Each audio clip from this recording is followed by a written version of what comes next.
The system took one look and immediately set its eyes on me. Someone honest and well-behaved. It said that just by looking at me, I was clearly cut out to be a simp. So it picked 3 beautiful women for me, and told me to conquer one of them. However, to make absolutely sure nothing went wrong, I conquered all of them. I even went ahead and took in their whole best friends group as well. Unfortunately, an honest man can only date one. Because of this, I was troubled. I had no choice but to check their heartbeat values, to see whose was the highest so I could be with her. Who would have thought that when I opened it? All the heartbeat values were 0. I was filled with rage. Isn't this bullying someone as honest and well-behaved as me? Chapter 1. The system selected me as its designated conqueror. It gave me 3 beauties and told me to conquer one of them. One was a cold, aloof female boss. Another was a pretentious coquette. And the last was a pure college girl. I nodded obediently. When the system came to check the results, I opened my phone and showed it. Pinned at the top were the 3 of them. The system was utterly shocked. "Aren't you going to explain this?" I replied. "Didn't you tell me to conquer them? I'm done. They're my girlfriends." The system flew into a rage, saying it was a pure love system, refusing threesomes, foursomes, anything beyond 1v1. It said I had ruined its reputation, and that it originally chose me because I looked honest and decent. Never imagining someone seemingly honest and harmless could actually pull something like this. So hurtful. I only look honest on the outside. There's a saying, more friends means more paths. Then having more partners also means more homes. Right. If I chose only one and she broke up with me, wouldn't that be a failed conquest? I was just leaving myself a way out. I completed the task so well that even though I didn't understand what the system didn't understand, I still obediently prepared to break up with 2 of them to achieve the 1v1 ending. So the system and I opened the affection value panel together. Displayed clearly were Willow, 0%, Sophia, 0%, Freya, 0%. Chapter 2. Those who toy with others will be toyed with in return. I couldn't sleep the whole night. Even the system couldn't help comforting me a little. I thought that with so many boats I stepped onto, at least one would be sincere. Turns out none of them were. This world is not friendly to me at all. I hate heartless players. 3 big fires ignited in my heart. One was for Willow, one was for Sophia, and the other was for Freya, who I hadn't yet gotten my hands on. Each of their profile pictures was different. In my message list, they had all sent "good night" at the same time. Willow wrote, "Good night, George." She's the one who loves to pretend, calm and elegant on the outside, but cold-hearted within. Behind my back, she's probably laughing at how gullible and easy to fool I am. Sophia wrote, "See you tomorrow, hubby." She's the most pretentious coquette. Those charming, smiling eyes, appearing like a fake innocent angel in front of others. God knows how many men's cars she's gotten into behind my back.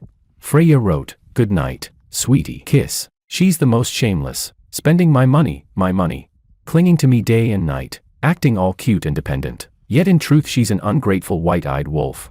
I was furious, drinking to drown my sorrows, downing bottle after bottle, and posted a WeChat moment. Picture, JPG. Soon, replies appeared below. Willow asked, "Why did you drink so much?" Sophia asked, "Hubby, what's wrong?" Freya wrote, "Sweetie, don't be sad. Come here, let me hug you." So they weren't asleep. They were probably chatting with other men behind my back. Chapter 3. The 3 0% values almost made me go blind. All my efforts went to waste. What difference is there between this and finishing a work document without saving, only for the power to suddenly go out?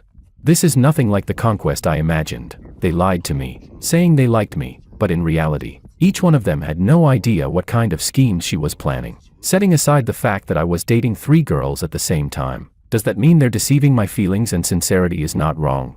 Besides, this is a conquest world. What if I dated 30 girls at once? Even then, they shouldn't deceive my genuine feelings. I wiped my tears and downed the liquor in one go. My tears soaked the instant noodles, and I swore I would never let women fool me again. A simp must awaken. An honest man must turn dark. Chapter 4. The system comforted me, saying, "Maybe it's just a bug."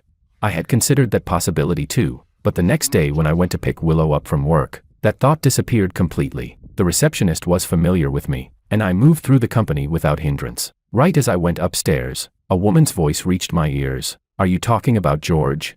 Hearing my own name, I instinctively paused and pricked up my ears. I frowned slightly. This kind of scene felt strangely familiar. The next second should be. She continued, "He's honest, dependable, and responsible. He's a man you can entrust your life to." So it was my honest guy persona that had touched her. Willow's voice was cool and indifferent as she said, "I don't want to be trapped by some arranged marriage between matching families. Honest men are easier to control anyway. Besides, Those rich heirs are all too unfaithful. She added, as for love, I'm not some love-brained fool. I'm way past the age of chasing romance. I don't need love, and I won't give love to anyone. The woman opposite her was probably her close friend. Her friend smiled lightly and said, You say that, but aren't you afraid George will find out? Or is it that you've saved your real feelings for your ex, and you're just using your current boyfriend as a replacement sucker?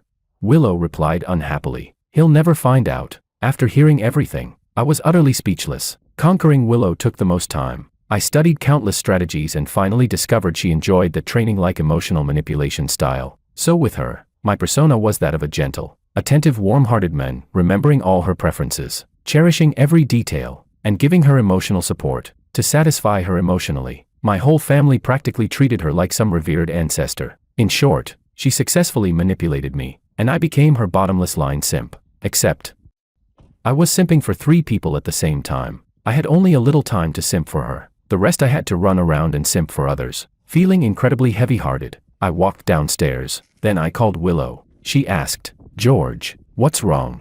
Truly good at pretending, I said. Nothing. I just wanted to hear your voice. Willow spoke softly. If you really want to marry me, you'll have to agree to 3 conditions. First, after marriage, you'll do all the housework. Second, all the family finances will be controlled by me. Third, the bride price will be $300,000, and the gold jewelry is counted separately. If you agree, then I'll agree to marry you. After saying that, she glanced at her friend. Everything conveyed without words, as if telling her, see, easy to control, and indeed, she had me in the palm of her hand. After all, my mother, who doesn't have much time left, said her last wish is to see the 2 of us get married. Chapter 5. On my side, I made an announcement. My terminally ill mother instantly jumped up from the hospital bed. She said, Boss, are we not acting anymore? I replied, Yes, it's time for the final curtain. She wiped her pale face and said, I even thought your woman would come today. So I put on 3 layers of powder. I stuffed her payment into her hand. I also asked her to tell my dad and my sister that filming was wrapped and they could clock out too. Willow called me. George, when we go see your mother later, let's discuss the engagement again. I replied, No need. I sighed and said, My mom is gone. Her voice trembled. What? I said, My dad and my sister were too anxious after hearing the news. They rushed over and got into a car accident on the way. They're gone too. There was a long silence on the other end. Then Willow said, George, don't joke around like that. Heh, who's joking with you? I said, The crematorium already took them away. Before she passed, my mom told me to break up with you. Let's part ways peacefully. I choked up and continued. She said, A woman like you can't be my wife. She told me to think carefully. I don't want to break up with you either. But my mom said this was her last wish. If we stay together, I'd be the world's biggest unfilial son. During her 7-day soul return she'll definitely come find me. Willow, I'm a mama's boy. I can't disobey my mom. We should break up. Before Willow could react, I quickly hung up the phone. I wiped away the non-existent tears at the corner of my eyes. Then I called out to the side.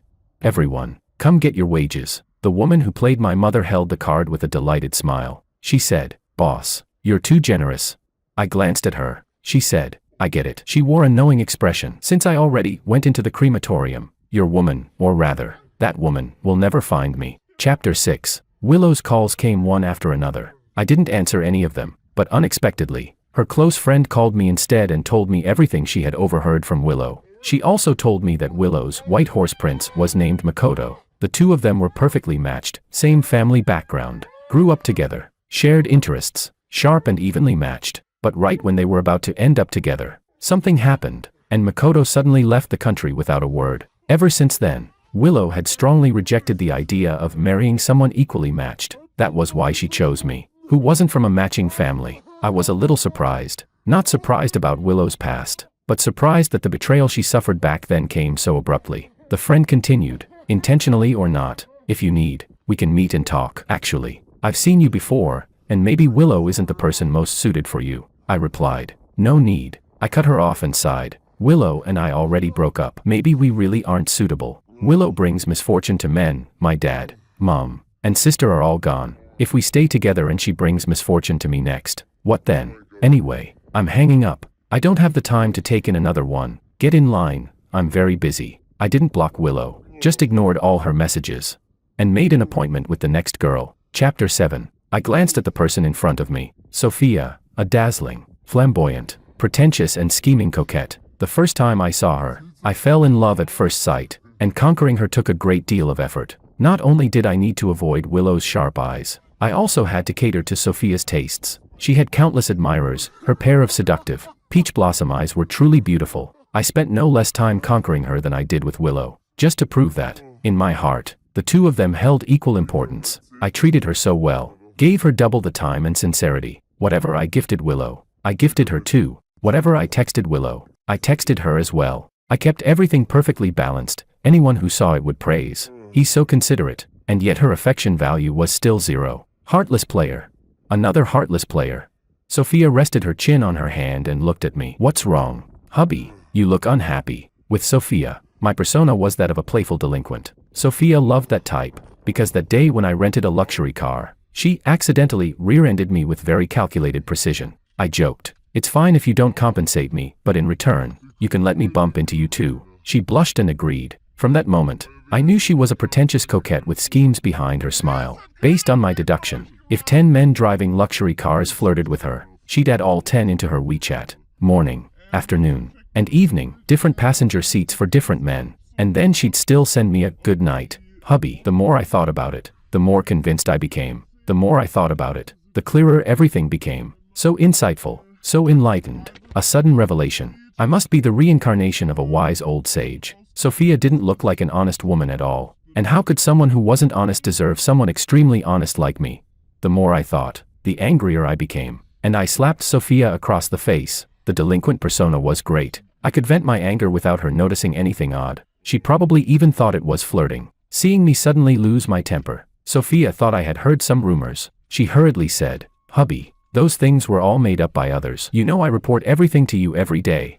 According to the usual plot, Sophia definitely also had some tragic backstory, and sure enough, her close friend betrayed her easily under my light prodding. Truly a Schrodinger's best friend, she said. Sophia once fell for a guy at first sight. His family wasn't well off, but he was very strong-willed. But after Sophia went abroad and returned, she never saw him again. He didn't hang around that area anymore, and no one knew where he went. Sophia kept missing him, until she met you. She pursed her lips and added, "It's because you look very much like him." I was speechless. The system couldn't help but pity me and said, "I thought you were the bad one, but it turns out they are the bad ones." What a battlefield of bad people. Chapter 8, the third one, the one that broke my emotional defenses the most. Freya. At that time, I already had Willow and Sophia, and still had a bit of spare money. So while wandering around the university district, I deliberately arranged an accidental encounter with Freya. She was wearing a white dress, obediently handing out flyers, innocent doe-like eyes, a few soft strands of hair falling beside her ear. This kind of pure, innocent girl was perfect for someone honest like me. She called me sweetie, sweetie every time she opened her mouth.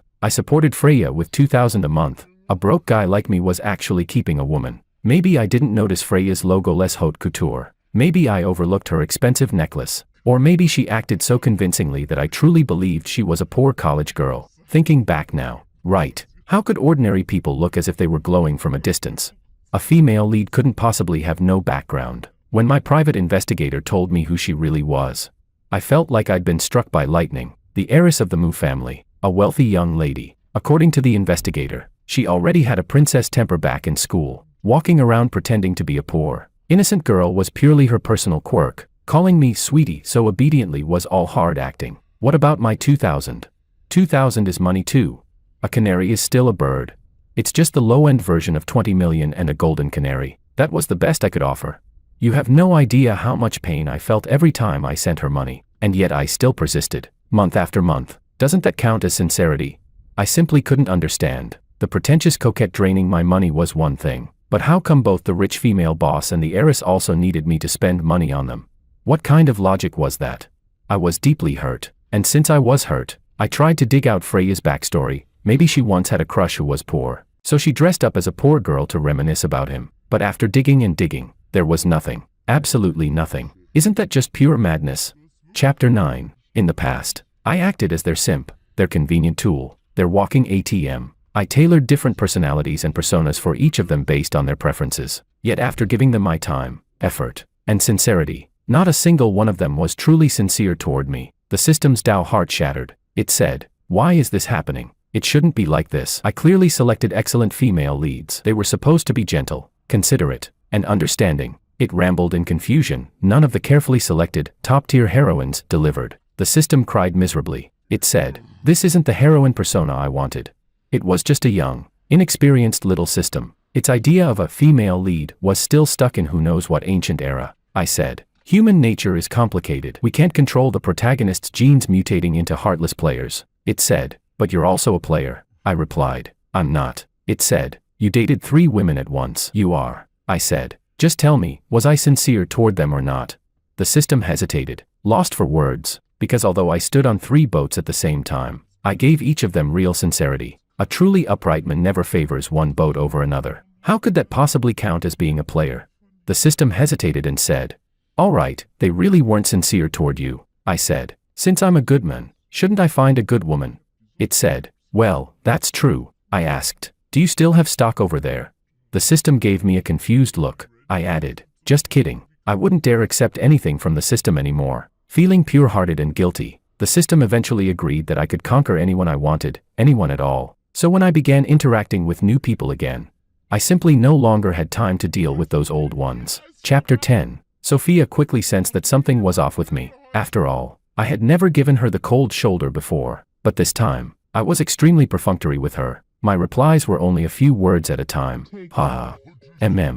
Okay. Sophia couldn't stand it and tried to retaliate with the same coldness. But when she realized I didn't care at all, even switching to single-word replies, she emotionally broke down. Sophia texted, "Hubby, if I can't see you I'll die." Sob sob. This kind of flirting trick between couples was normal. In the past, I would comfort her in all kinds of ways. Now, I replied, "Then go die." Sophia froze. She reread those 3 cold words several times, "Then go die." It struck her like a bolt of lightning. Sophia called me. I declined. After she called n times without stopping, I apologized briefly to the new girl beside me and stood up. I said, "Say it quickly." She said, "George, why are you?" I cut her off. "Since you called, I'll speak frankly. I have a psychological cleanliness obsession. I prefer girls who are clean every day and night with you." I forced myself to accept it, then told myself to let it go. It tortured me. I sighed. "Sophia, I'm sorry. Let's break up." My mom said white paper should match with white paper,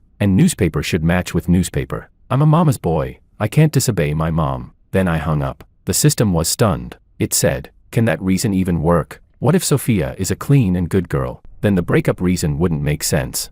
This time, I genuinely laughed. I said, "Don't make me laugh." Chapter 11. But what I didn't expect was that Sophia waited downstairs for an entire day, just to see me when I came home. I was humming a tune when I saw a beautiful silhouette in the distance. One glance and my soul was almost hooked away. When I snapped back to reality, the figure had already flashed right in front of me. Sophia's eyes were red as she said, "Where were you? I couldn't find you anywhere. You didn't go to the place we first met, or the place we had our first date, or where we first." I stopped her in time. Her words were getting too jaw-dropping. I said, "Because we already broke up. My mom said I can't be with you. I'm a mama's boy. I can't go against her." She threw herself into my arms, burying her face in my chest. "Hubby, don't treat me like this. I can't take it when you ignore me. I feel like I'm dying." No matter what I said, Sophia wouldn't listen. She clung to me like sticky candy, refusing to let go. If she doesn't get put in her place, she really forgets who she is. Chapter 12. I yanked her away and pushed her out. My true nature was exposed.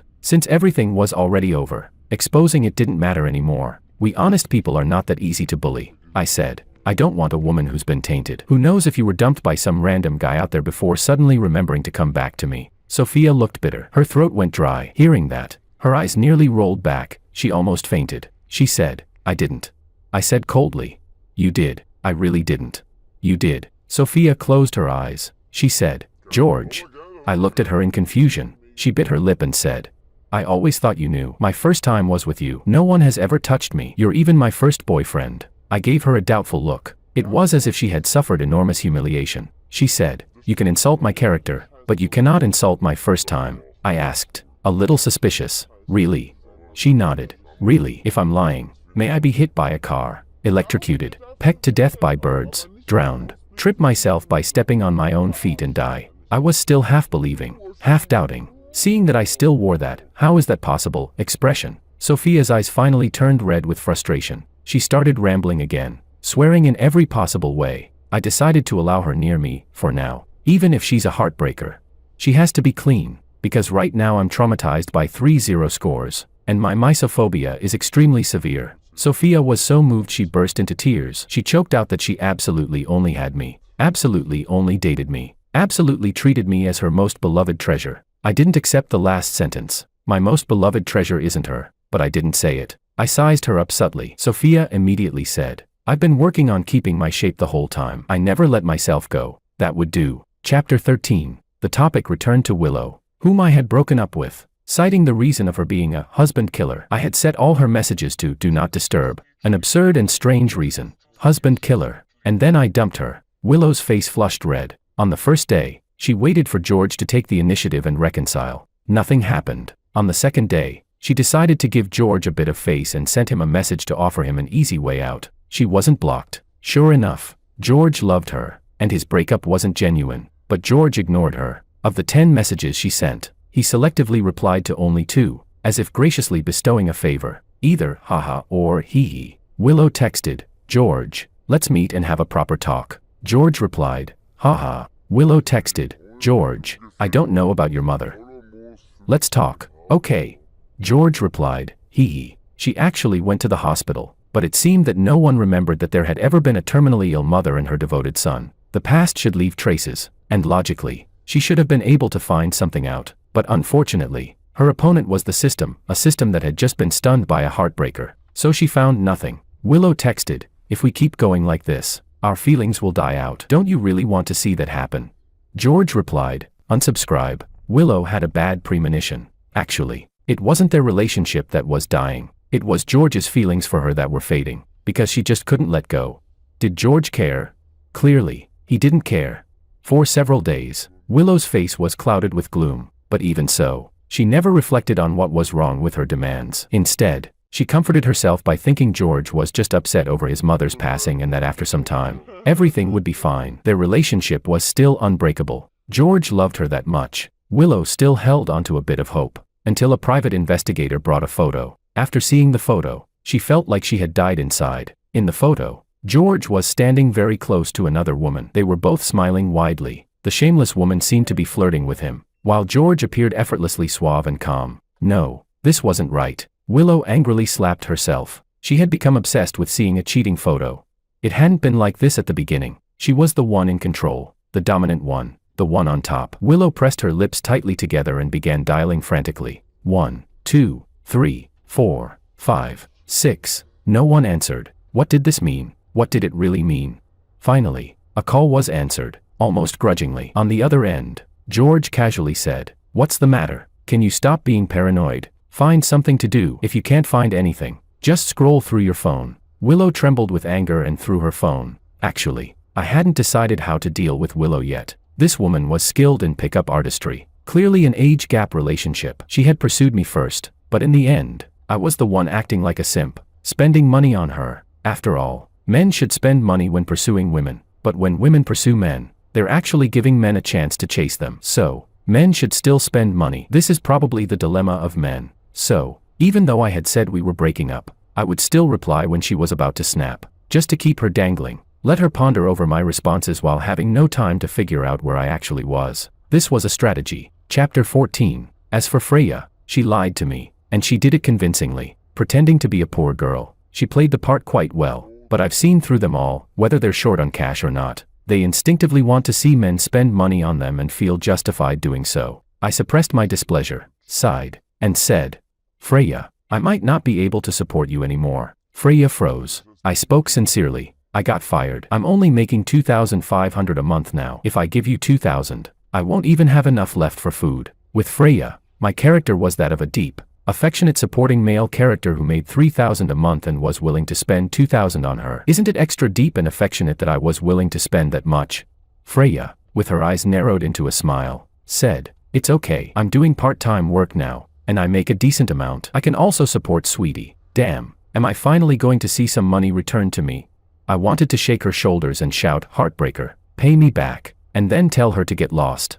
But I couldn't. I'm the deep, affectionate supporting male character, so I moistened my eyes and said, my mom was right. A virtuous wife is worth more than 1,000 gold. My mom said that nowadays, girls who are willing to put in effort in both directions are rare. You're so different. I always listen to my mom, Freya, I'm not going anywhere. I'll stay here and suffer with you. Didn't they say women shouldn't suffer with men? Well, I'll suffer with a woman instead. Let's see how much suffering there really is. Freya still had a thick stack of flyers in her hands, so I sat there and watched her hand out flyers for 5 hours. During that time, I finished 2 apples, ate 3 burgers, and cleaned out the pancake stall I passed by. Freya couldn't stop. She couldn't get angry, and she definitely couldn't take out her Apple phone. She worked for 5 hours straight, and I watched the whole thing, until she handed out the last flyer. I immediately gave her some emotional value. Freya, you're amazing.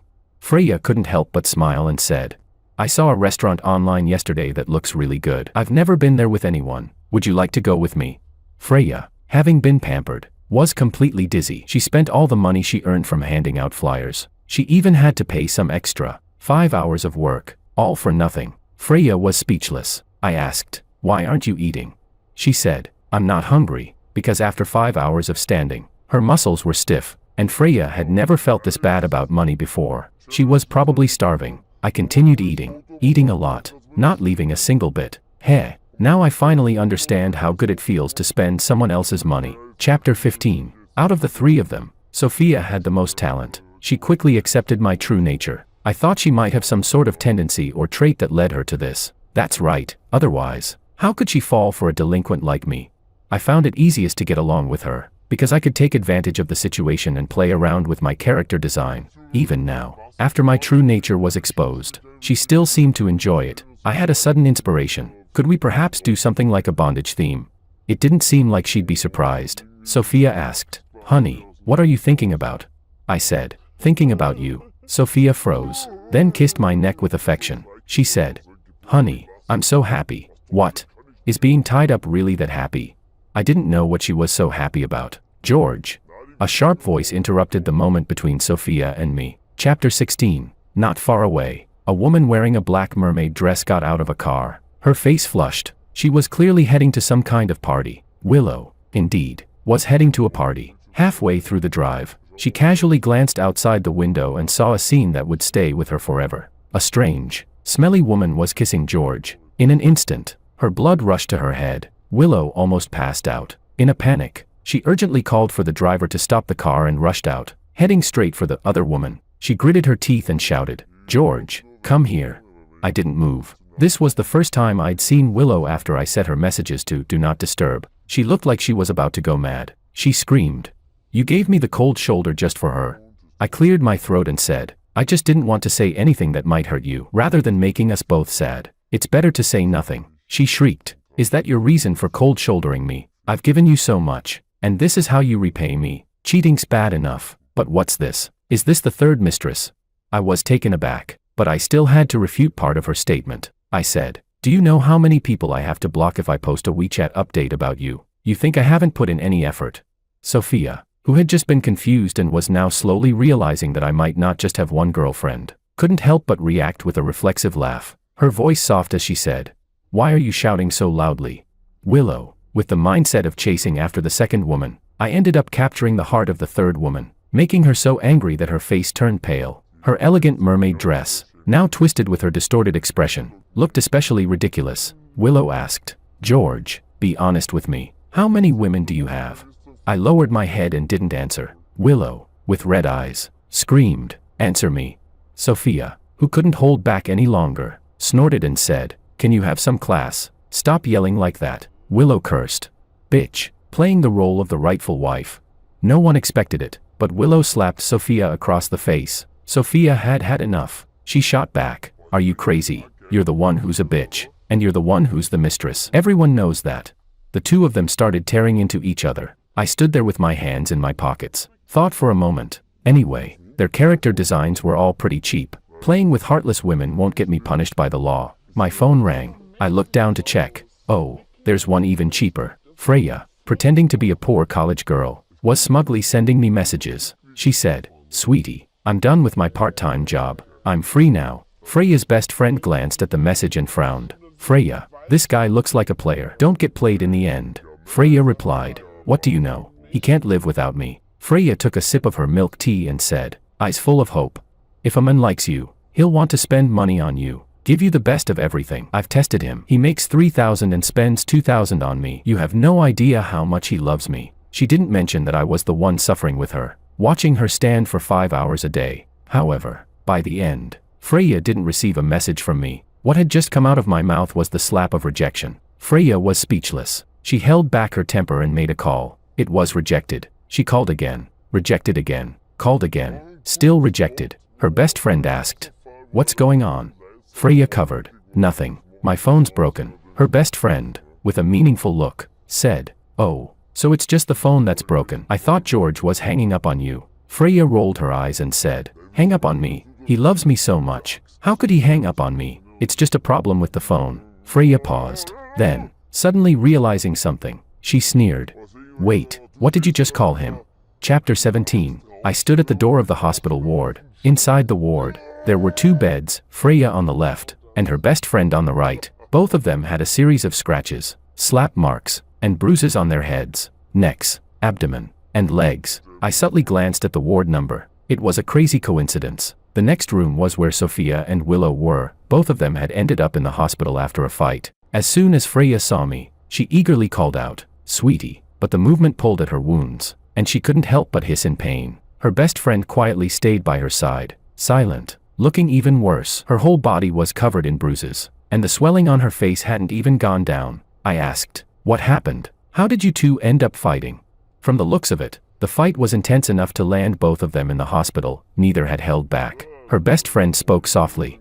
"It's nothing. We just had a little disagreement." Honestly, compared to Freya, she seemed like a completely different person. I asked with interest, "What's your name?"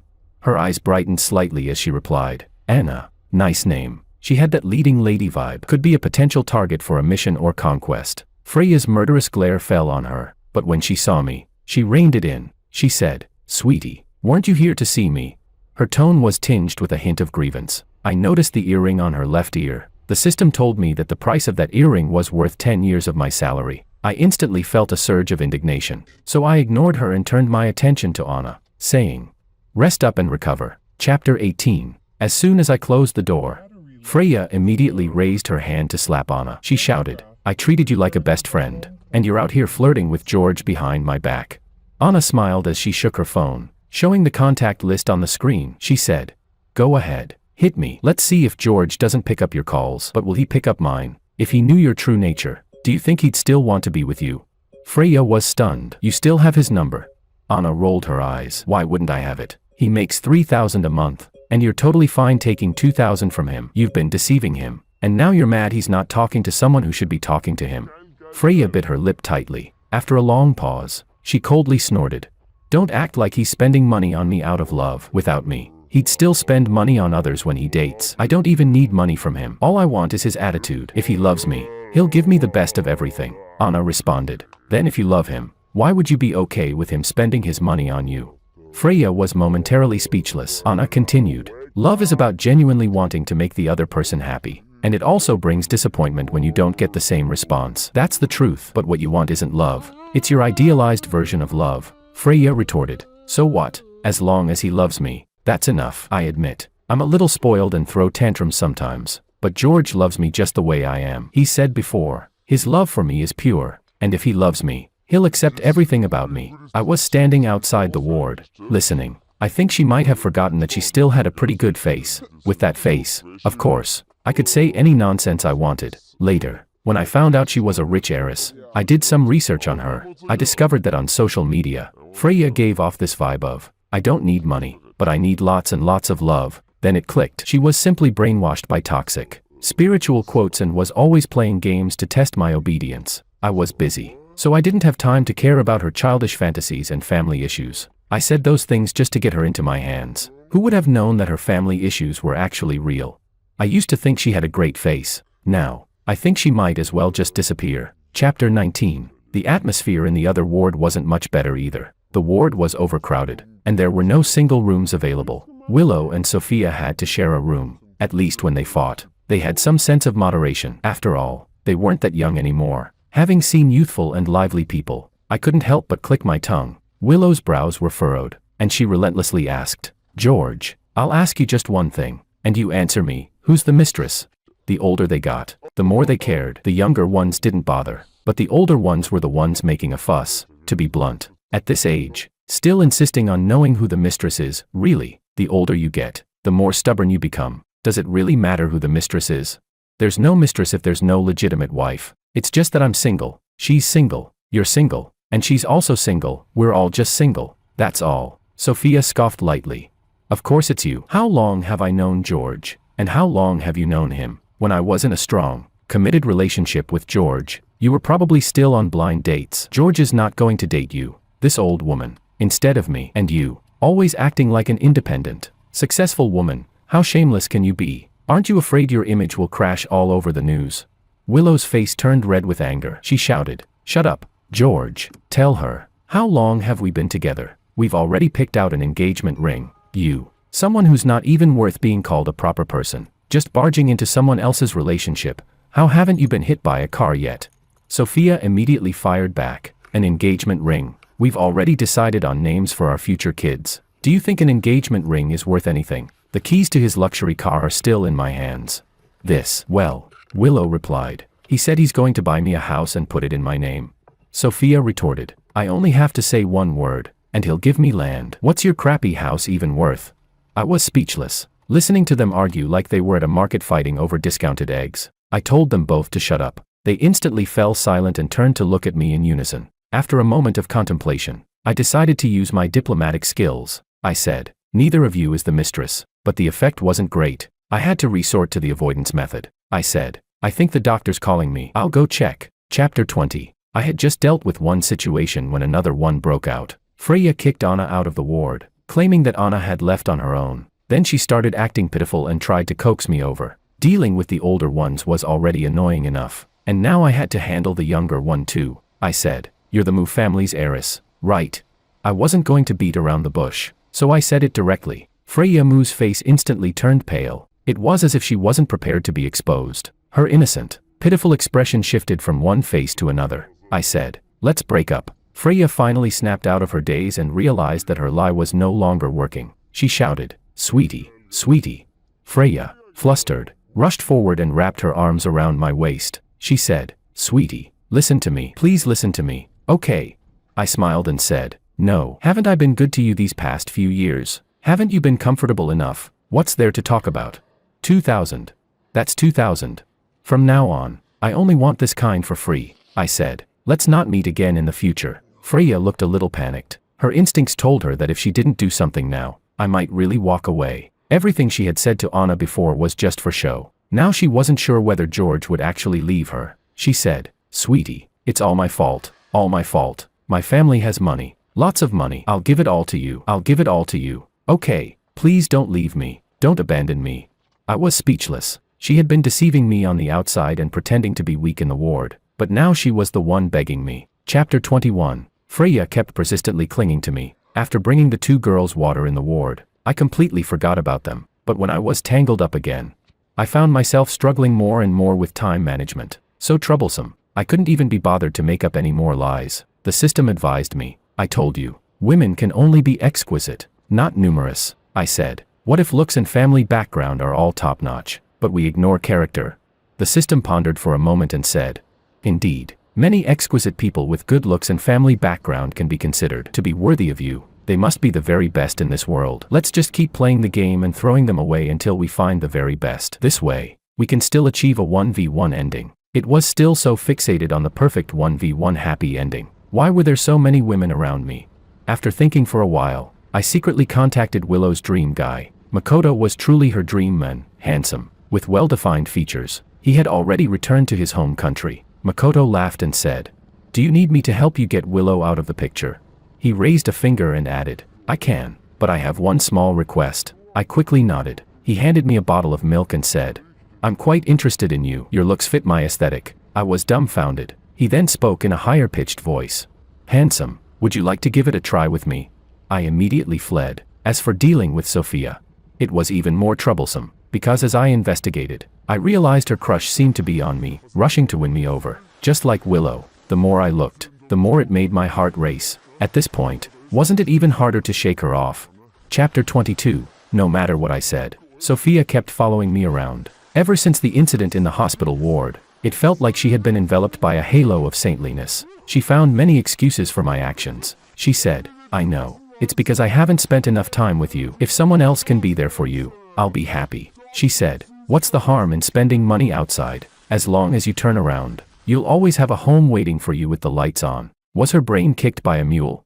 Every time she appeared, Freya, who had been persistently clinging to me, completely lost it. She's who?